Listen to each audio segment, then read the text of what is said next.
This show instantly gets better when we get Hall of Famers on here. And Randy Smith is not just a Hall of Fame instructor, he's a Hall of Fame guy. And Randy, I'm so thrilled to have you back. How are you doing? I'm doing good, Mark. You doing okay? I'm great, man. It's always good to talk with you because you bring some of that old school wisdom to the show. So, with that being said, Scottie Scheffler, under your tutelage, has essentially proven that the fundamentals of golf, the grip alignment posture stuff that almost got poo-pooed for a while, those things never go out of style. So I'm going to make that statement to you and just let you have at it for a few minutes, please. Oh boy. Yeah, the basics. The funny thing about it, without the basics, you'll be fighting an uphill climb, really. Hmm. Because when you think about it, the only thing on that golf club that touches it are your hands. Hmm. And you can do it to yourself or a friend. You can go out there, okay, let's put your hands on. All right, that's nice. Okay, now let's move your hands to here. Yeah. Another grip. Now then, okay, now move the club. Well, that doesn't feel right. Hmm. Okay, all right, let's change the right hand, do this right here. Well, that doesn't feel right. Oh, really? Well, why is that? It's because your hands are feeling what the club head's doing, Exactly. And if you put your hands on in a fashion that's appropriate for you to swing the club face, and be aware of the club face, you're going to be way down the road. Plus, by doing that, it kind of shapes the swing itself. Hmm. You take somebody that's got a very weak grip, just a regular player, just that Sunday player, and he's got a weak grip. Which way is the club going the way back? Most of the time, it goes up and out. Yeah, exactly right. You got that younger player with the motorcycle strong grip, way over to the right. Where's that club head want to go? Box in behind him. Yeah. Hmm. And yeah, we're going to not change the grip or not mess with the grip, but we're going to fix that backswing. Yeah, you're It's right. like you've taken two knots and tied them tighter. So, when you get into the basics like that, the fundamentals, I think the grip, obviously, in my opinion, is the most important thing because it's your one feel, not so much to the grip you're gripping, but that's the one thing that you have a sense of the club head and club face. I want to ask you about Scotty and his diligence around there in a minute. Okay. But I want to say this. This was a comment I made here recently, and I want you, because I've been teaching golf since '96, and you've forgotten stuff that I'm still kind of learning because you've been doing it a whole lot longer. Um, I contend that Scotty's ability to not save shots is the wrong thing, but you can see when he hits a draw shot and you can see when it's a fade shot by the follow through. But because his hands are just so neutral on that golf club, his awareness or his connection with the leading edge of the club is so heightened that whatever his forearms do, the face is there with him. Now, if I've got the big motorcycle grip, I'm making accommodations. Likewise, the other way around. Do you agree with that statement of mine? Oh yeah. Yeah, I do. There's no player that goes out there and makes the perfect move, you Hmm. know. Say somebody, he gets out there, Scotty is an example. He'll make a swing. You see it every once in a while to where he gets the club in a position where he knows he is in oops land. This Okay. isn't good. But his awareness of club face, because of his attachment to the face with his hands, tells him that. And he has the innate ability to go back to the golf ball and present the face properly to minimize damage. Or I'll tell you what, I've seen him hit some phenomenal shots from positions he wasn't the proudest of. Hmm. I love that because, Phil, I'm sort of a bridge between the old and the new. I'm 54, been teaching golf since '96. When I came, T-shirts older than that. yeah, well, yeah, I know. Well, but here's the statement that I want you to elaborate on. When I came up, it was good golf begins with a good grip. Now, in recent years, that's been modified to say just grip it how you want, and we'll figure out the matchups around there. And There's, I have a real issue with that approach. Again, to your point about Scotty being able to get out of oops land, because how often are we perfect when we swing the thing? that's yeah, I totally agree. But about the same a good way to look at that, if you get a really good, say a junior player, and he's got a very strong grip, Mm-hmm. in the left hand. Okay. And he gets back there, and you see that the club is getting a little on the shut side at the top. Yeah. And then you watch it for a little bit longer, it gets a little bit shut. But then all of a sudden on the way down, here comes the heel down into a perfect position.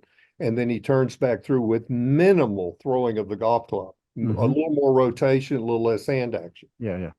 Do you change that? No way, shape, or I form do wouldn't you change that. know exactly. But then inside that with younger players, say the strong grip, and you have to watch the bottom hand because where his miss is going to be is when he's got that very strong grip. You take that right hand, and that right hand looks pretty good. It's okay. It's matching up. Everything looks pretty good. But when he starts to press, starts to go, oh, I'm going to hit a little harder. I'm going to put a little more into it.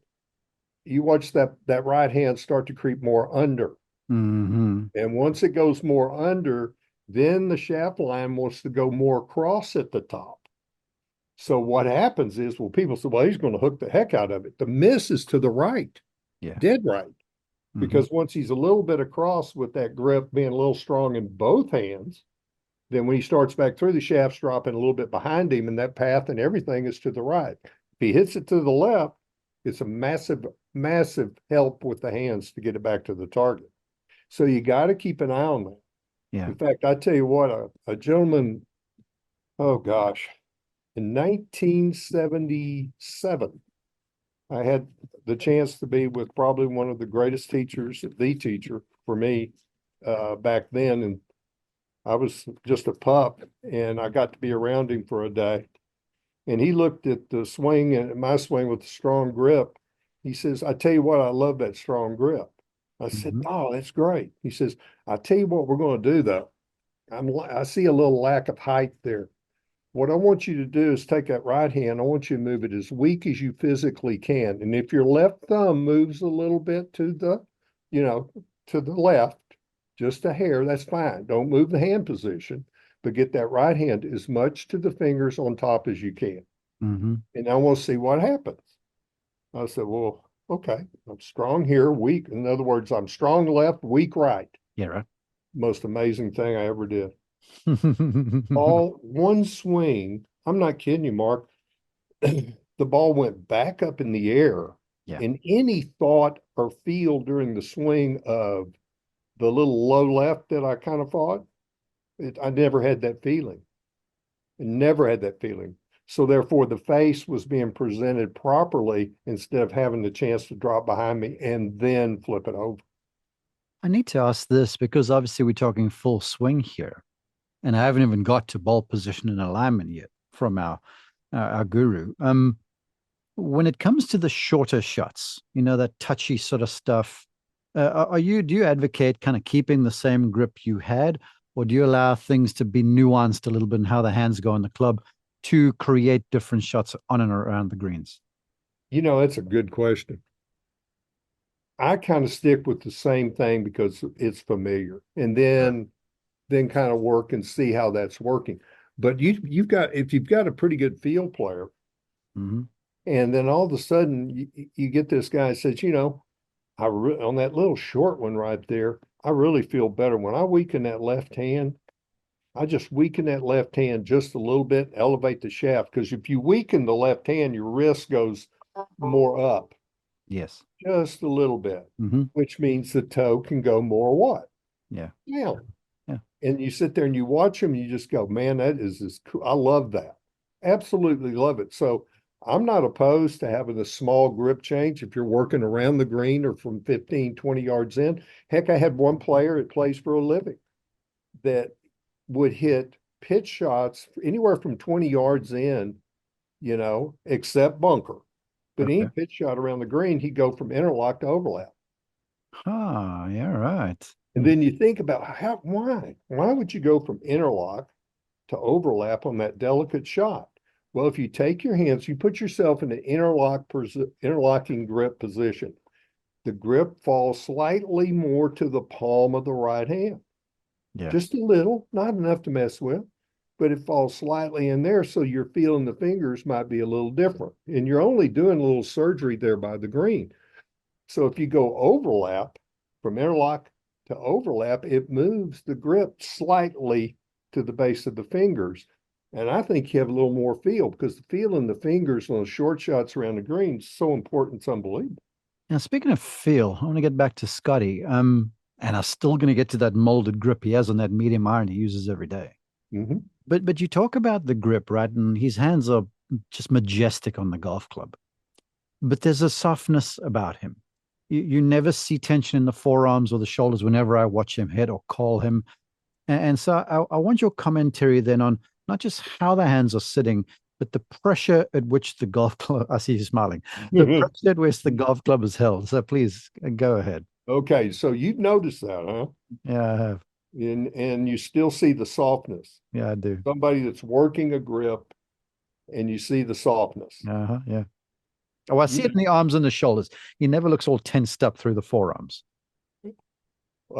I'll tell you what, that is a phenomenal observation on your part Thank you. because where is the club when Scotty's doing it? He's on the course, right? Yeah, it's in the fingers. Mhm. Yeah, but where is the club in relation to his body? Where's the grip? It's Where always is up here about chest high, and he's looking right at his hands like this for Okay, look every look single down shot. at your elbows. Yeah, they're bent. How much tension are in your elbows and your arms? Zero. Okay, and you waggle the club up here a little bit and get a feel Uh-huh. for it. Yeah. And then you present that to the golf ball. Mm-hmm.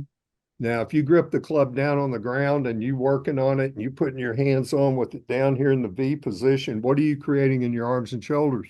Attention right away. And you're kind of leaning on the club a little bit too, which he never ever does. Absolutely. Mm. And that is, you just busted out a secret that I haven't really talked on that much. But in talking to other players and stuff, why don't you do your grip work up here so you can present that whole thing to the ball and not introduce the tension of gripping it on the ground? Even watch Adam Scott, who does the little reverse establishment of the left hand, Yeah. right? Mm-hmm. He does a little turn with his arms and he brings it back and he'll look at it down here, but he always picks it up to grip it. Yep. Or at least when he's playing good, he does. Oh, amen. Um, if I had my way, every lesson that I give, still I don't give that many, but thousands of them as you have. The routine with Scotty, where he gets the hands on the club and he looks down at the hands. I can Mhm. imagine him as the young Scottie Scheffler in his long pants, looking at a picture of some great golfer's grip, and I can see him lining up the thumbs and the four fingers, and then he looks up the shaft of the club to the leading edge of the club. Mhm. When that's established, that Mhm. never budges, and he goes up and he sets up to the golf ball, club face first, and then builds the posture around that. Was that Right. something you taught him? Or was that something he just naturally picked up on and did it himself?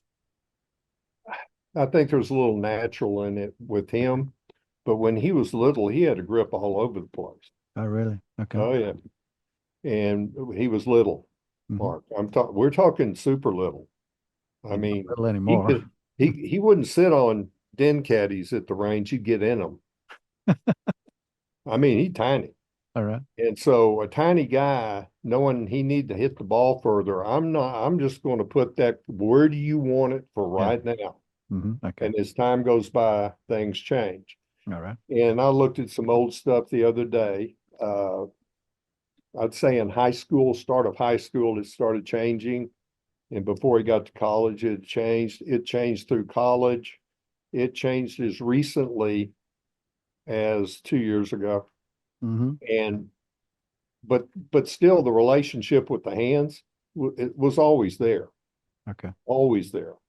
Because he felt the club face as when he was a small child, he knew what the club face was, irregardless of where his hands were.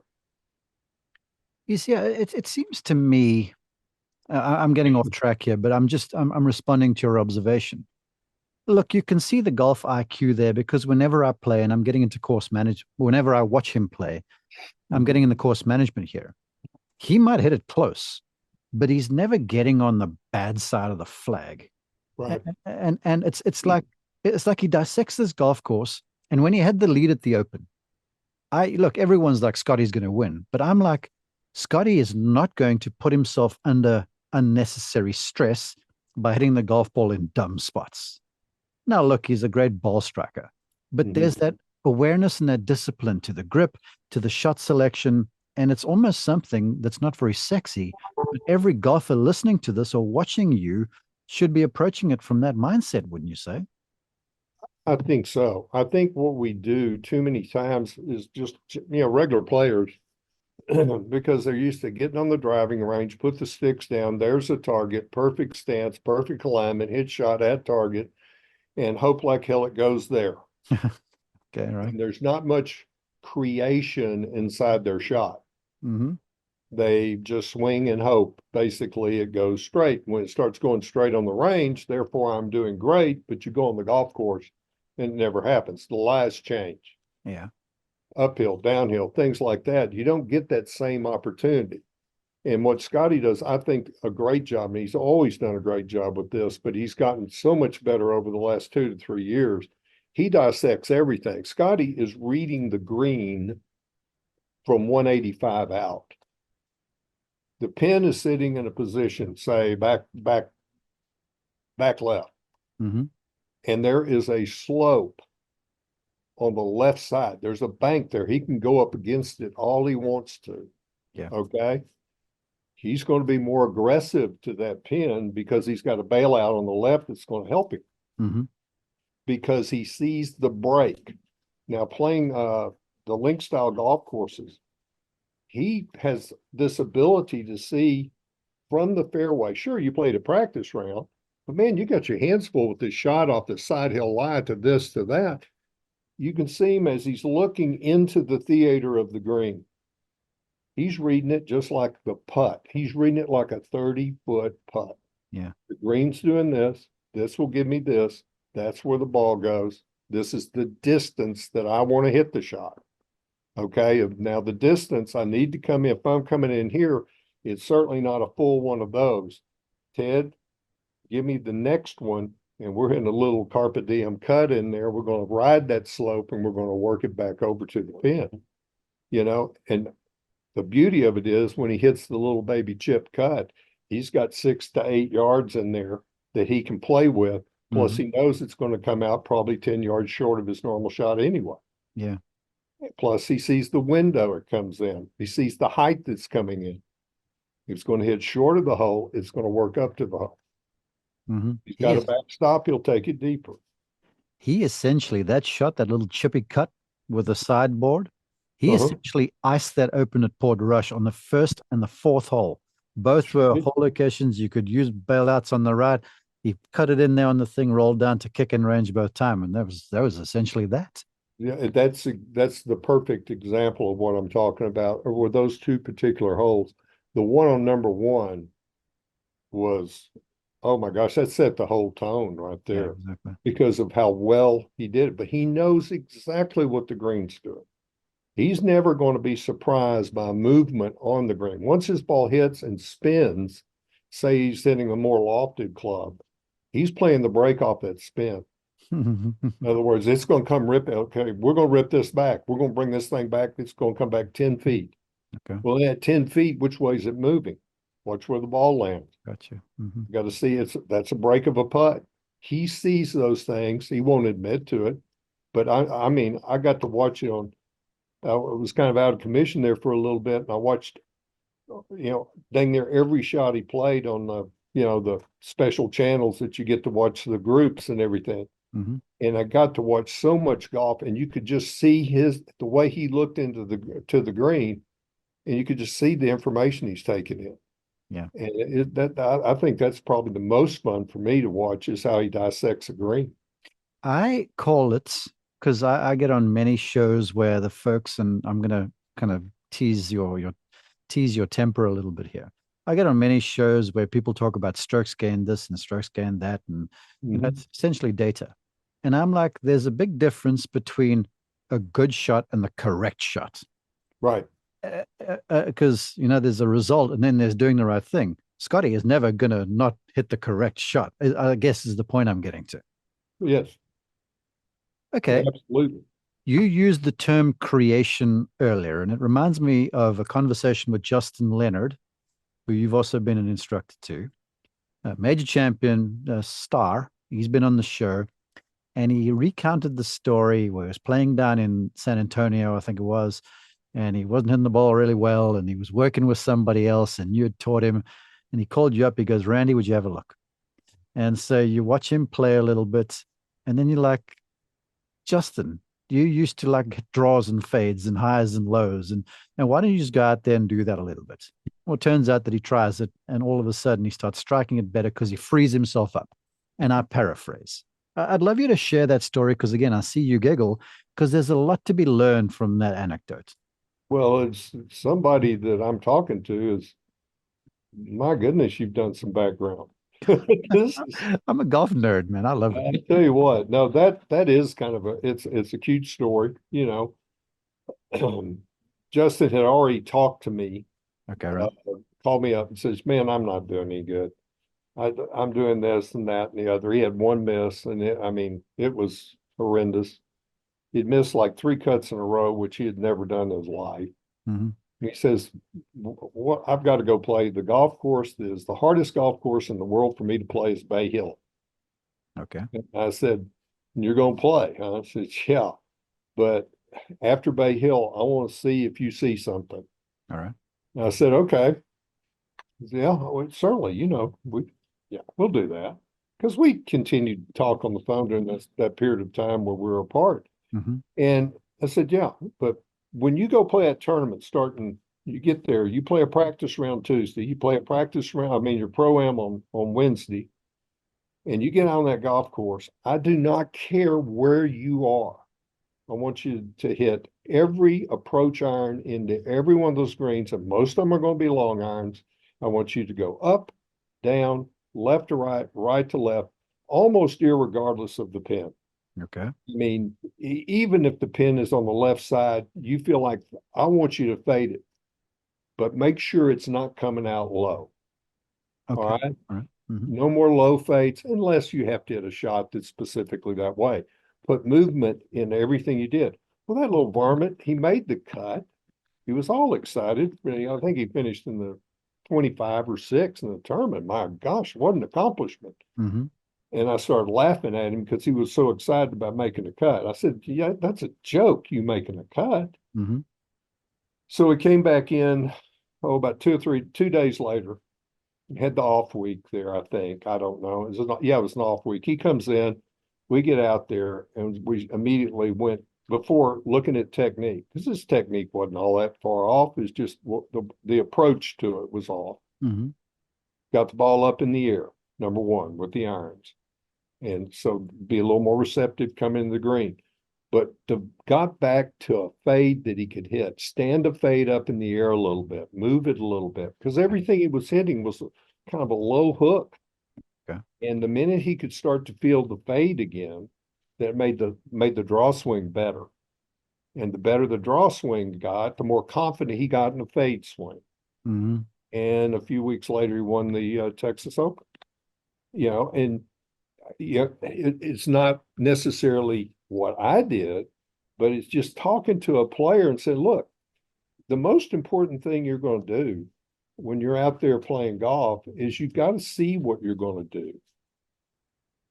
And if you see what you're going to do and you see some curve in it, then it makes you a little more, hey, I'm creating this curve. I'm not just swinging and hoping I don't hook it."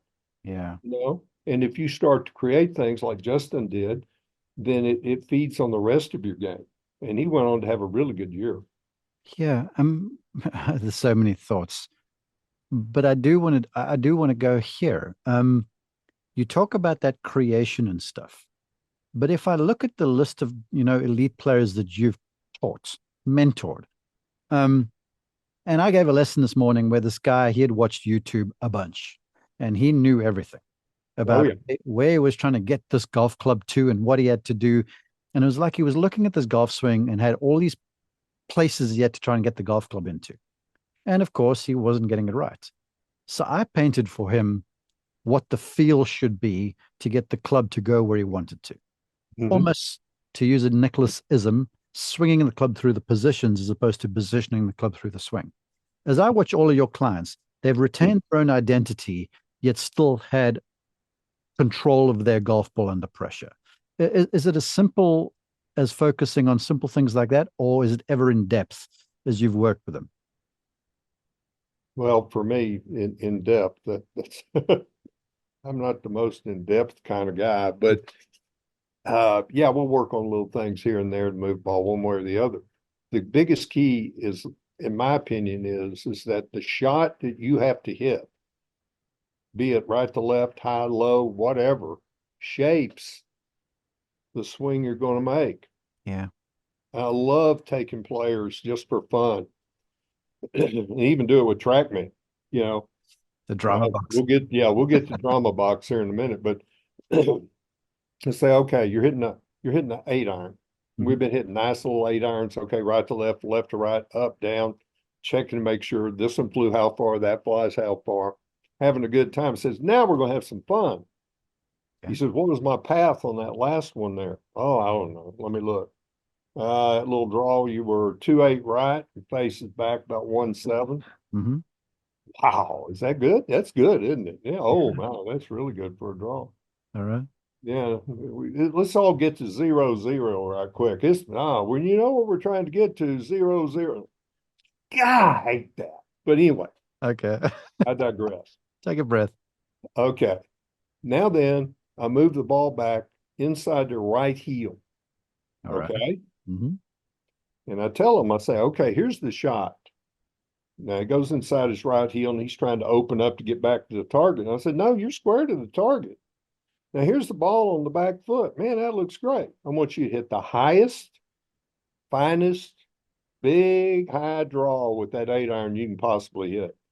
And they'll look at you like, wait a minute, you move the ball back, so therefore the ball's got to go low. No, no, I want you to hit high. And I Okay. want you to do it on the path, whatever you feel the path is, and I want to see a high draw.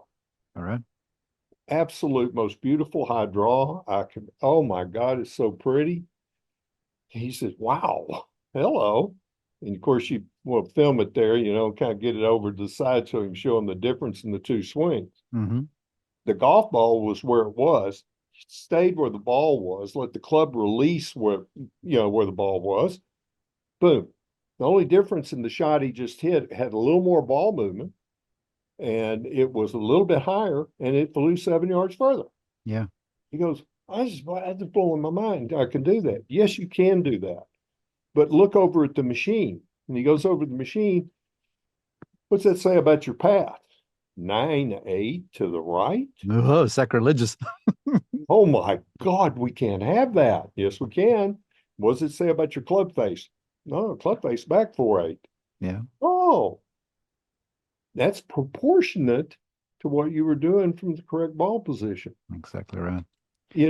And yet you blows your mind if you ever do something like that. But was that shot not the most beautiful thing you ever hit? He said, man, that was cool. He says, do I do that? No, you don't have to do that. It's to show that you can do that, that you have an awareness of creating the shot. Mm-hmm. Well, what else happened? Okay, let's move it up to the left heel. What? And stay square? All right. Oh, yeah. Oh, my goodness. And then all of a sudden, you see the body twist. You don't have to twist that far, but just get over and position the club properly. Now I want you to hit the highest, softest cut. And I want this thing to cut pretty good. Now it's going to cut about 15 yards. Okay. Boom, up in the air, big cut coming back. And then you go over and you look at the path after you did the back foot.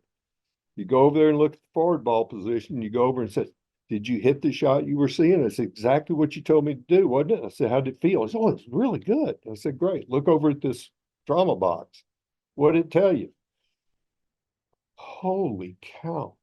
My path was 9-8 left. I said, yeah, isn't that amazing? 2 swings, you just took 19 degrees of path change and hit the shot dead to the pin. Now then, do you buy into creating shots a little bit or having the ability to do it? Because if you have the ability to go left to right, high, low, right to left, a little bit high, low, guess what? Your stock shot then becomes very clear to you. Yeah, I see where you're going. Mm-hmm. You know, Mm-hmm. I don't need, it's not a science project I'm doing out here.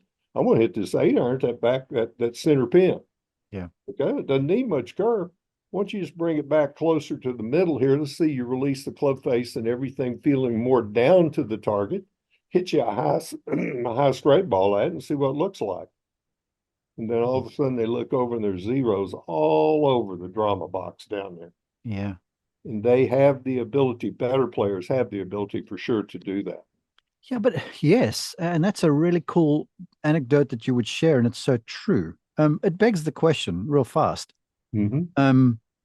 You have the Nicholas approach where the ball stayed in the same place and he'd move the trail foot around, open, close the stance. Then you Mm-hmm. have Sam Snead who let the ball float around the place like a Sevi Ballesteros.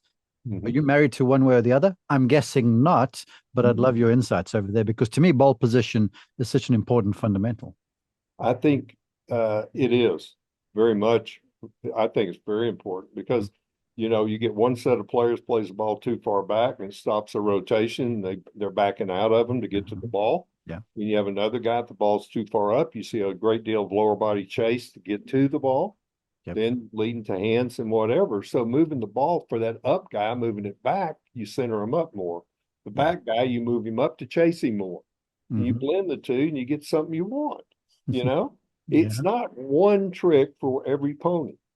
You see what I mean? You Yeah. got each student's going to be a little bitty bit different. But the one thing that I kind of get a kick out of watching people, I ask somebody to hit, okay, hey, hit me a nice fade in there with the 7-iron. What's the first thing they do? They walk up there and get everything lined up. They think, get everything okay. I'm taking it okay. I'm going to fade it. And then that stance goes way over here to the left. Mm-hmm. I said, okay. All right, now hit me a fade. Up to the top, dump underneath, and Yeah. they hit a hold push fade, which is a great shot for some people. Yeah, exactly. But they can't ever figure out why they're missing all their fade balls weak Right. right. So what's their correction? Let's go a little further left. And their brain keeps saying, I got to go back to the target, man. You're an idiot. I can't start over there. I'm not Lee Trevino. Uh-huh. Okay. Yeah. And you go, why don't we do this? Why don't you just go in there dead shut? What? Yeah, dead shut. Yeah. Just get your feet a little shut, line up square, and they hit me a cut off the left side of that green. Cut the snot out of it. Boom, most crisp cut, solid, just bam, first time out. And they go, hold on a second. I thought my feet need to be open. No, the path of your club and the shot you're going to create. You're going to change the entry into the ball. Mm-hmm. You're not changing where your feet are. Yeah. Your feet can be in various places. The entry into the ball. Somebody asked me this the other day. How many people are in the World Golf Hall of Fame players, do you think? Not very many. 70? Maybe? Yeah, I would guess. I'm guessing there. So Just say it's 70. yes. And I told him I made a number up. I don't know if it was 70 or not. And I said, there's 76 people in the World Golf Hall of Fame, great players, every single one of them. And in that group, there were 78 different backswings. Mm-hmm. But there were only 3 entries to the golf ball. Preach, Reverend Smith. Heck yeah, you are preaching now. Yeah. So because true. it's the entry into the ball. Mm-hmm. The backswing, I haven't seen anything hit on the backswing, Mark, since, it was a ladies' clinic back in 2001. I saw a ball hit on the backswing at a ladies' clinic. And I can't go into how that happened, but I've always seen the ball hit on the forward swing. Mm-hmm. The forward swing is delivery of the club that is appropriate to the shot that you're playing with a club face that accommodates both. Yeah, absolutely. Okay, I want to quickly build on that. As far as I see, having seen, thankfully, with my own 2 eyes, legends from yesteryear, and now guys who will be legends now playing. And it seems unlike Scottie because he's a bit of old school about him. A lot of the legends were swingers of the golf club. They weren't handle draggers. Where you get a bunch of these modern day players where there's a lot of turn, a lot of tilting, a lot of pulling on the golf club, where, the ones I grew up watching, the club head was, I used the term released down the line. It was let go.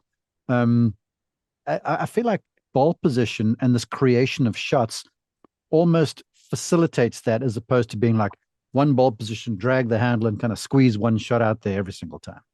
Right. Uh, the funny thing, I am such a proponent of the weight of the golf club swinging the player.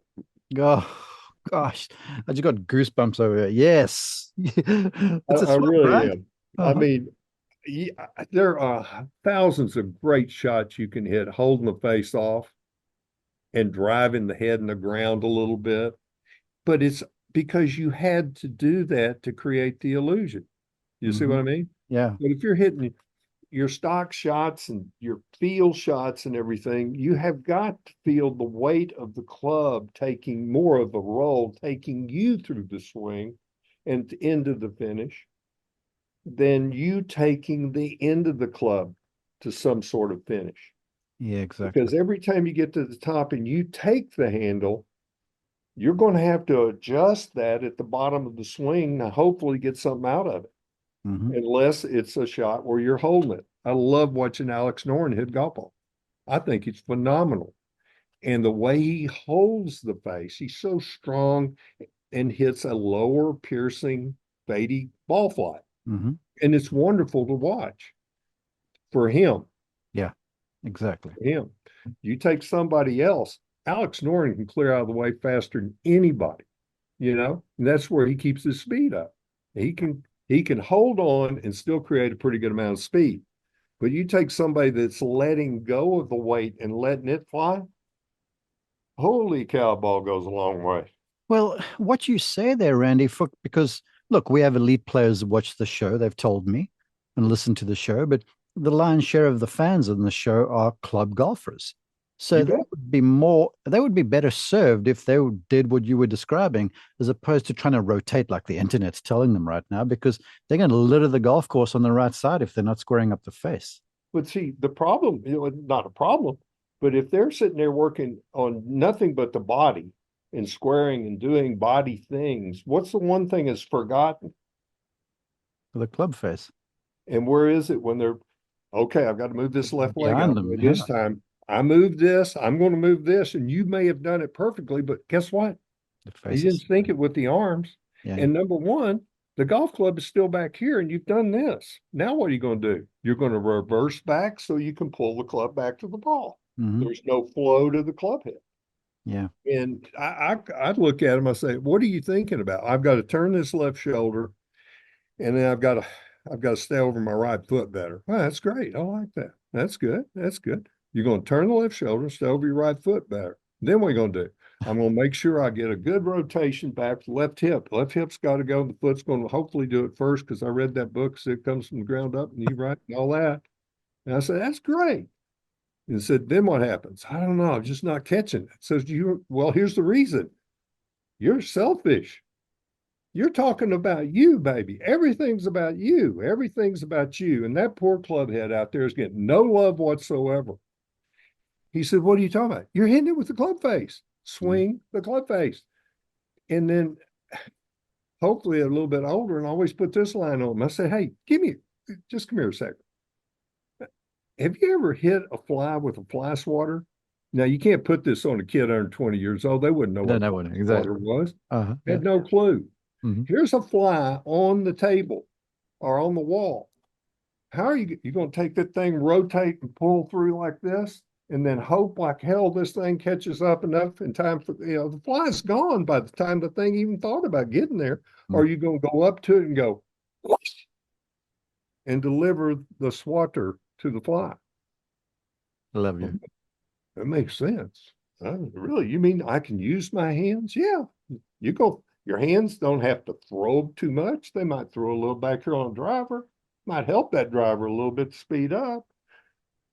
But your hands are going to be free to release the momentum of the club face. And if there's momentum on the club face, the face has got to have a chance. It's going to be more square, in my opinion, through impact than it ever would when you're holding it to the target.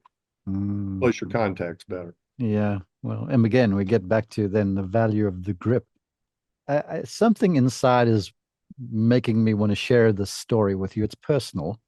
Go ahead. Because in 1985, my family and I lived in Arlington, Texas for 1 year. And Yeah. my dad joined the Rolling Hills Country Club, Hmm. and they had a very short range. It was like an 8 hour, Right. small green. And I'm hitting balls there. And this gentleman drives up on the golf cart behind me, had his little collie dog next to him in the cart. And he just sits there and watches. And I hit. And he comes up to me afterwards. He goes, "Young man, you've got a really good golf swing. Don't ever change anything." And I was like, "Yes, sir." And I didn't know who he was. And he drove off. And then a few weeks later, we have a dear friend who stays with us, PGA Tour golfer, Hmm. he took me for a lesson. He goes, "You got to rotate your body more." So I do, and I'm trying to do this. And I am on the range, and the same gentleman drives up the cart behind me a few days later, and he goes, "I thought I told you not to change your swing. What are you trying to do?" And I was like, "Well, I'm trying to be more like Ben Hogan because of this advice I'd got." Look at you laughing. Look at you laughing. Folks on audio, you need to get this on YouTube so you can watch Randy laughing at my ignorance. Oh no, I love it. Go, go, go. I love this. So, so he hits. I hit, and he goes, "Listen, only Ben Hogan could swing like Ben Hogan." It turns out that gentleman was Dick Mayer, who you know very well, right? Just a legend. And if my dumbass had listened to him, Hmm. I may have turned out in a different place. But that was the thing to your place where I used to give the club face love because I was an athlete. Then I started to focus on my body. And the next thing, I became the king of the weak right miss, where I never used to do that before I tried to rotate my body more. Hmm. Your body will rotate more if you're swinging the weight of the club head. Yep. It's got to support that motion. That weight and motion, you think your body is not going to rotate? It's Mm-hmm. going to rotate like you ain't going to believe. Well, And like, that's the yeah, beauty of it. And to tag onto your story, that thing I said early on in the podcast here, yeah, that gentleman was in yeah. Austin, Texas. His name was Harvey Pennant. Yeah, a little bit of a legend. I got his book on my desk over here. Okay. And Dick Mayer, some people like that, There I've it got, is. oh, there you go. I told you. But, the thing about it is ownership of what you do Mm-hmm. as a player. Should you not be open to change? Heck, yes. You need to be open to change. As long as the change is done by introducing things that are positive to the creative ability of our athletic golfers. Yeah. Okay. You got to take in consideration what the player wants to do, likes to do, and what they can do. You know, Justin Leonard, when he was little, okay, we got to hang 25 yards on this driver. Now, here's what we're going to do. It ain't going to happen. I just don't see 25 yards coming up, especially back then with the persimmon driver that he was coming out of and wound golf balls. It ain't going to happen. But what can happen is that you can become the best player that you can physically be and the best player in this part of the country from 130 yards into the cup. Which is what it was.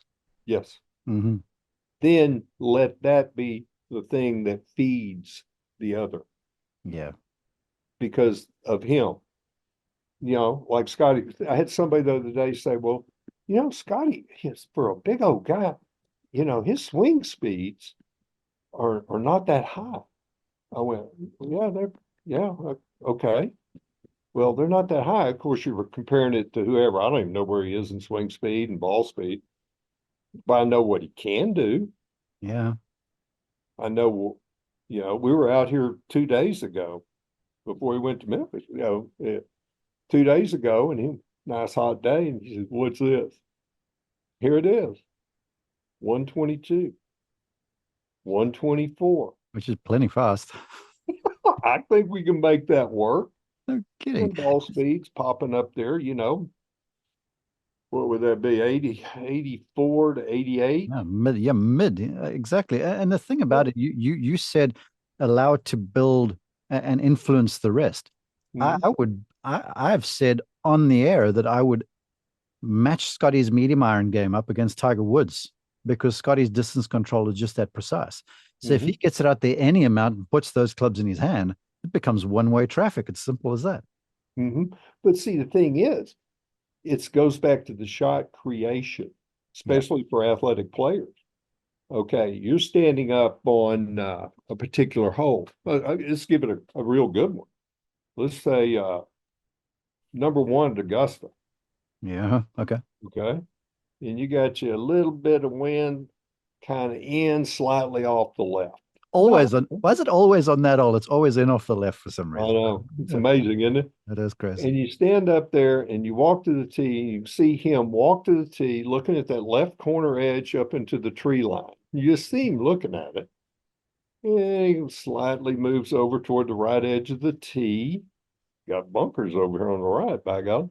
Angle away And an from. old media building on the other side that you Mhm. get to reload on. And he's looking at that, and here we go.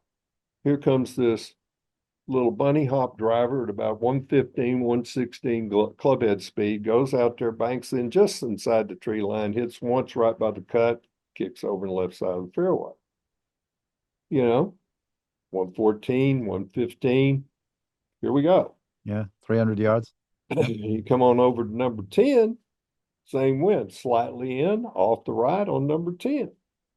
And he looks like a baseball player in the ninth inning going for the upper deck, over swing this way, right foot kicks around this way, Hmm. piercing, hooking, hard hooking driver right to the top of that downslope, right as it starts down, hits the edge of the downslope, goes right down that garden spot in that left hand side where you're Yeah. shooting right back into it. Hmm. And you go over and you look at the swing speed, even though he was kind of all over the place, that swing speed might have gone up to 118 to 120, But he's creating the draw, though. Yep. creating the draw. Mm. The footwork was, oh my God, it was everywhere. Right shoulder finished here. His final position, his right shoulder's in the air. He's twisted around like this, and the most beautiful ball flight you've ever seen. Yeah. Next day, he did the same shot with the 3-wood. Next day, he hit the same shot with the driver. Next day, he hit the 3-wood again on Sunday. Guess where all four of those balls were? Same You could place. have turned a tablecloth over it. Yeah. And he's hitting just a dead on perfect shot right into the green from the perfect location. The shot shaped the motion, Hmm. even though it was pretty dramatic. But if you've been on that hole or seen it on TV, that hole demands a big hard hook, because if it doesn't, it stays on top and runs the risk of going through. And that is a hard second shot. Yeah. Downhill So, lie, long iron. oh, Oh, yeah, it's terrible. no, Okay. I've kept you for a long time, but I got to have you comment here because, sure. look, I'm impressed at you for so many things. Your golf IQ and your wisdom to me is the thing. And there's been many an occasion now that Scotty's risen to the top of the game where they've got cameras on you guys all the time. And there's been once or twice Scotty's been hot around the collar after a bad day, and he's been on the range, and you're laughing, and then the teacher in me is not watching Scotty. I'm watching you because you kind of the mechanic, the architect of the stuff, and you seem unfazed, and you do the same thing. You keep the same message going on, and this is advice for young aspirant teachers because it would be so easy. I've put myself in your shoes mentally to go, oh my gosh, we've got to do something. But Randy Smith is resolute, man. You're like a firm oak tree where you're like, we're going to do this. Club face, ball position. You know, you check on these things, you work on the rotation of the hips some, but all of a sudden, after a bit, Scotty settles down, he finds it. So I want Mhm. to know about the discipline and I don't know if it's self belief, but just your ability to go, this is all we do. We are not going to listen to the noise. We're going to focus on what we know works. Yeah, well, I'd say that that'd be pretty close because be honest with you, the last 2 years, Mm-hmm. teaching it's not teaching. All it is sitting back and clapping and like a trained seal, just sit All there. right. Nice, Okay. Uh-huh. nice. Now do this. Yeah, nice. That's good. Oh, really? Give it a little more of this. Yeah, that's it. Yeah. Yeah. That's 2.5 years of that. All right. Okay. To be honest with you, there's a few things, little things. But in the particular situations that come up where Scottie's running a little hot, the Mhm. good news is he saves it for me. He's Okay. not giving it to everybody else. Yep. Okay. And I guess I can take that a little bit as a form of flattery. Yeah. It's like you've behaved, you did your press conference nicely, you've been good, you signed a few autographs, you've been a good person. And now you're wanting to let go because number one, you're frustrated in your performance. Okay. You didn't perform for yourself very well out there today. Hmm. And you're upset with that. If you want to go a little bit with me, give me a little bit of that, I'm flattered by it. All right. But the thing about it is, usually those things, there's a reason in there. Okay. And most of the time, it could be something as the right hip was just a little tight today. I couldn't seem to get the right hip going. Okay. But you never think of something like that. You sense it, but you're mad at what you're doing and you can't do it you're not doing it the way you know you can. His standards are so damn high, Mark, that it could look pretty good, but it's just not quite what he wants. And it will build up on him a little bit. But that's so far and few between. You don't see it that often. Yeah. Well. The beauty of it is, it's like it happened recently. He got a little bit, it was, I wish they had microphone down there to listen to some of the stuff that was going on, Yeah. because I think he would come away laughing a little bit. All right. Got kind of humorous. Hmm. But the thing about it is, when you go through it, you usually get to the bottom of it. And you know who gets to the bottom of it the best? He does. He He for sure. does. Yeah, he does. Yeah. Then I think here it is. Yeah, I'm with you. Makes total sense. Next day, boom, right back in the saddle. But when you've been around somebody since they're 6.5 years old, I'm happy that I get it. Yeah, you shared the wisdom there because if you're just there and you know everything's okay and they'll find it, it's the patience and the wisdom of you. I need to follow that up with this question, then I'll let you go. You've been with Scottie since he was 6. A golfer doesn't stumble to the top of the world rankings. You got to be good. But you helped him navigate that path as a young teenager where he went from little bitty to very big in the blink of an eye. And Mm. so there was all this physical change and the golf swing got a little mixed up, but you again remained resolute and you helped him navigate that turbulent time very well. Care to share an insight or two for any teenager that may be listening to this? Remember what the objective is. The objective is the shot you're hitting. Yeah. Okay. It's, I'm tired of all of a sudden I'm hooking everything. Then let's slice everything for a while Mm-hmm. to get out of that. Okay. But let the shot you're trying to create out there as a kid, as you get built, don't leave that. Because what you do when kids start to grow and get bigger, it gets more into, like we talked about earlier, too many body movements, too many positions instead of the field, the club, and hit the shot. Yeah. Then you tweak. Then you explain. Okay, a year ago, you were 1 foot shorter and weaker, and your path was here on the way back, on the way through. Mm-hmm. Okay, now you're a foot taller. We can't have that same path. That path does not work.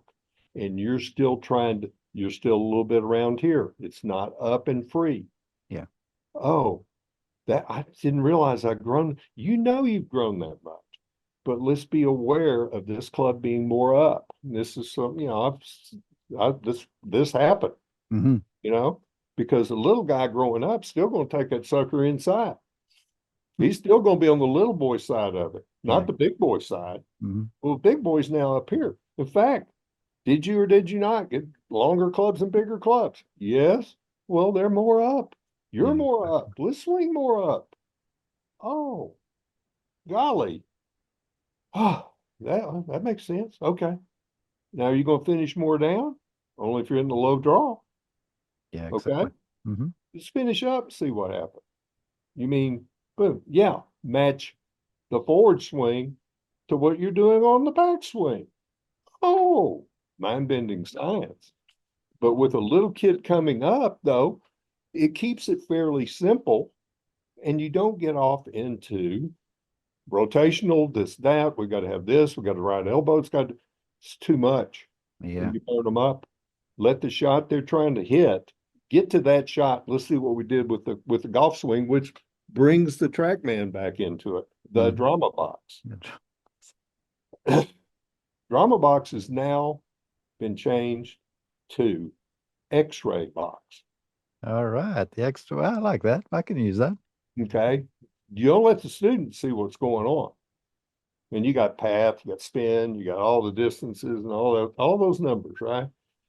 Hit me a shot. Okay. This is what I want you to hit. I want you to take your 7-iron and you just hit balls. And when you hit the exact perfect shot, tell me the shot you're hitting.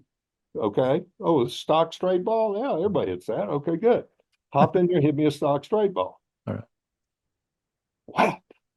Man, that was it. And I obviously see a 3-step draw at a perfect height. Exactly right. Yeah, exactly. That's the perfect shot. Okay, is that it? Oh, great. Come on over to the box. Right here, X-ray box. We took an X-ray of that swing. The X-ray says that your swing speed was up a mile an hour over these 5 previous swings. It's a mile an hour faster, ball speed a little bit faster. Ah, that's good. That's a cool thing. Your path was 2 right. Yeah. Your face was 0.5 left. 2.5, right? Yeah. 0.5 back with fake. Launch was X, and that is a perfect shot.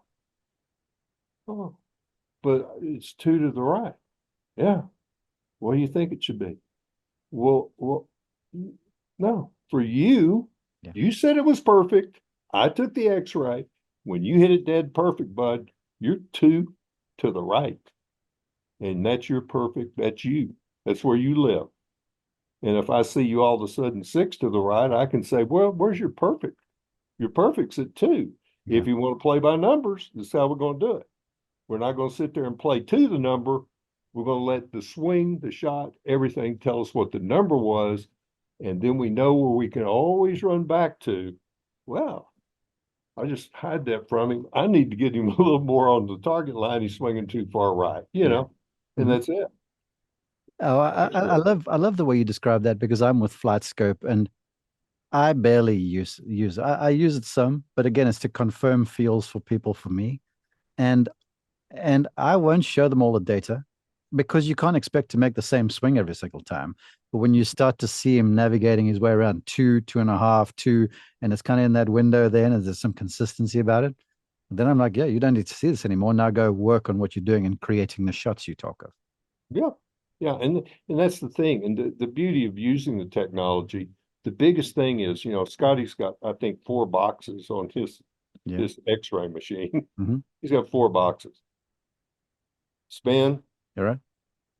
low head speed, carry, Yeah. and hell, I forgot the 4th one. Well, I mean, that's well, it. well, Because how far is the ball going? What was the ball speed and what was the spin on that ball? And if they all kind of match, he can tell you the distance by just looking down and seeing the ball speed. I would guess the 4th one with Scottie is probably launch angle because man, when I watched him play, no, okay, he moves that thing around all the time. It's so cool. Yeah, it's like a really good pitcher in baseball. It's coming here, it's coming there, it's coming this way, and he's creating those things, But he wants to know how far the ball is carrying to a 2-yard tolerance. 2-yard tolerance, yeah, 2-yard tolerance. That's 2-yard tolerance up to 3-wood. Yeah, crazy. It's Through all of crazy. it. Yeah. Figure if we can get pretty close to 2 long, 2 short, it's gonna be pretty close to it. Well, your approach has paid off for the last few years. I commend you, Master. Randy, I know you don't do social media, and you're at Royal Oaks in Dallas, but for the folks that want to learn more from you or hear from you, or is there a website? Where can they go to find more from you, sir? I don't know, maybe coming on your show again. All right, cool. That's Good luck. probably the best place to find it. I'll happily do that. I'm going to let you. Thank you for joining us. Thanks for all the wisdom. What you share is exactly what the golf world needs, in my opinion. Now I'm going to let you get back to all those lessons waiting on the tee for you. Thank you so very much for your time. Thanks for having me, Mark.